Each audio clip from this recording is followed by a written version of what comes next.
kulit mo kasi. Sinabi ko kasi sa'yo, bukas na lang. Tsaka, takot kasi ako, babe, sa karayom eh. Pwede wag mo na lang tingnan yan.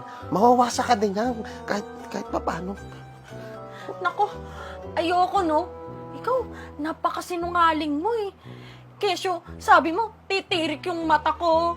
Tapos, ihilang pahinga pag may nangyari sa atin. Eh, yan ba yung ipagmamalaki mo? Eh, daig ka pa ng kapatid kong 12 years old eh. Tolina, ikaw magte-30 na. Pero supot ka pa rin. Ang kunat na niyan, no? Babe naman, ang harsh mo. Ang harsh mo na sa akin. Alam mo, sorry ha, pero hindi ko kayang tiisin ka. Kung gusto mo, magpatuli ka muna.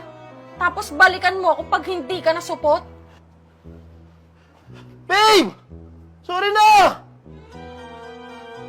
Hindi na kasing tuloy yan. Ba't pa nauso yan eh? Alam na takot sa karayom. Babe!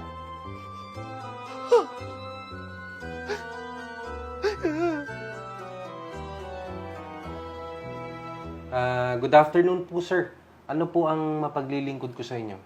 Ano po ba ang papacheck up niya?